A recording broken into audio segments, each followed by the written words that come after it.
नमस्कार दोस्तों। तो आखिर राजस्थान में कांग्रेस की सरकार बच गई, लेकिन बकरे की मां आखिर कब तक खैर मनाएगी? वो इसलिए क्योंकि राजस्थान के जो मुख्यमंत्री अशोक गहलोत वो अच्छी तरह से जानते थे कि ये सरकार अपना पूरा कार्यकाल नहीं कर पाएगी, और इसका उदाहरण उनके द्वारा दिया गया 1 महीने पहले ये ट्वीट है या फिर ये खबर है।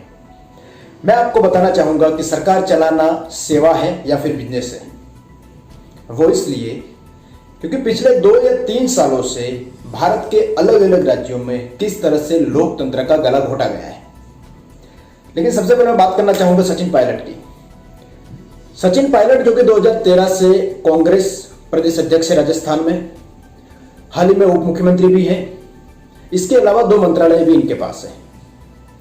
सचिन पायलट ये भूल जाते हैं कि जिन लोगों ने राजस्थान में वोट देके कांग्रेस की सरकार बनाई है, यह उनके साथ अन्याय होगा अगर सचिन पायलट और उनके खेमे के विधायक कोई दूसरे दल में चले जाते हैं। तो सचिन पायलट ने यही टाइम क्यों चुना अपना तेवर दिखाने के लिए?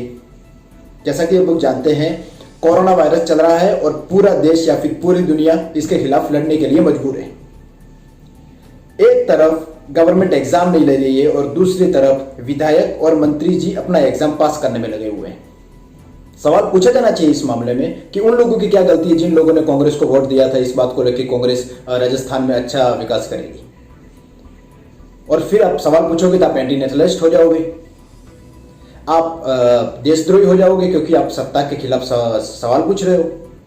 मैं आपको याद दिला दूं कि राजस्थान का भीलवाड़ा मॉडल की तारीफ वर्ल्ड हेल्थ ऑर्गेनाइजेशन ने भी की और भारत ने भी की कि किस तरह से अशोक गहलोत के भीलवाड़ा मॉडल ने कोरोना वायरस को हराया।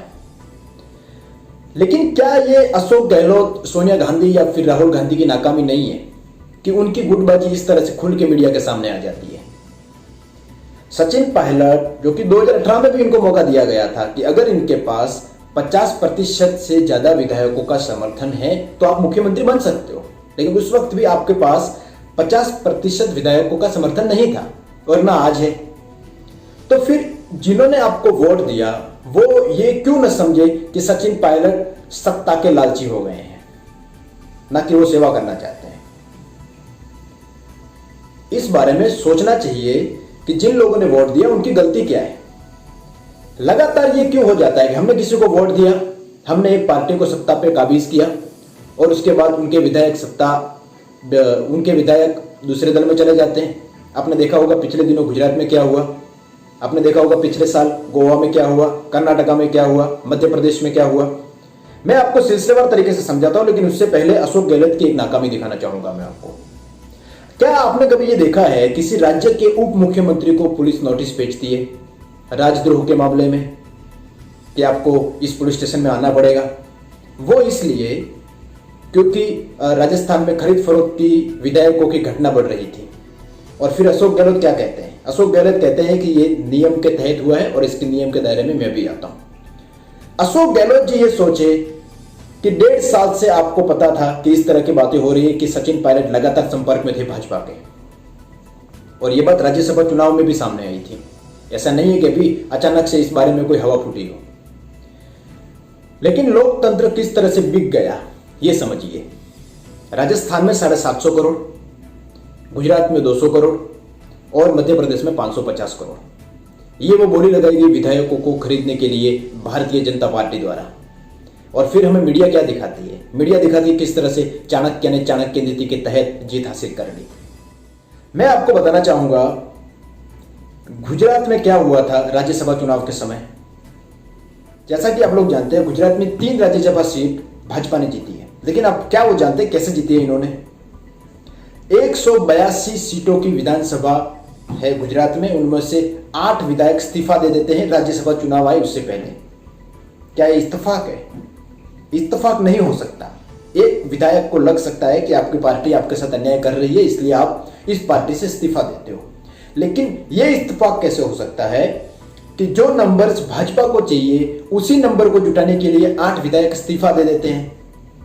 इस बारे में लगातार सवाल पूछना चाहिए मीडिया को, लेकिन मीडिया नहीं पूछ रही है। मीडिया ये दिखाने की कोशिश कर रही है कि गुजरात मॉडल किस तरह से विकसित हो गया है, जबकि गुजरात मॉडल की हकीकत क्या है वो आप अच्छी तरह से जानते हो। मैं आपको बताना चाहूंगा दोस्तों, मध्य प्रदेश में भी इसी तरह से 22 विधायकों को खरीदा गया था और इस बात के प्रमाण मीडिया में मौजूद है, आप चाहे गूगल सर्च करके देख लीजिए। और पूरी की पूरी सत्ता बदल गई एक ही रात में। और जब कोरोना वायरस से देश लड़ रहा था उस समय मध्य प्रदेश में सत्ता परिवर्तन हो गया और ज्योति आदित्यनाथ सिंधिया, जो कि उनको तब नहीं लगा जब वो कांग्रेस की सेवा कर रहे थे, लेकिन जब उनको ये लालच दिया गया कि राज्यसभा सीट में आपको भेजा जाएगा, तब उन्होंने 22 विधायकों के साथ इस्तीफा दे दिया। और अब मैं गोवा की बात करूंगा। 2019 में गोवा के 10 विधायक भाजपा में चले गए थे 15 में से। अब मुझे समझ में ये नहीं आता है कि भाजपा ऐसी क्या गंगोत्री है कि वहां पे कोई भी मंत्री जाए, विधायक जाए, उसके बाद उसकी पूरी भाषा है वो बदल जाती है। ऐसा नहीं हो सकता है। इत्तेफाक ये हो सकता है कि राजस्थान में 1-2 विधायक इस्तीफा दे सकते हैं, इत्तेफाक ये हो सकता है कि गुजरात में 1 विधायक इस्तीफा दे सकता है, लेकिन इत्तेफाक ये कभी नहीं हो सकता कि जब चुनाव आता है उसी वक्त विधायक इस्तीफा क्यों देते हैं, और खासतौर पर तब जब वो चुनाव भाजपा जीते।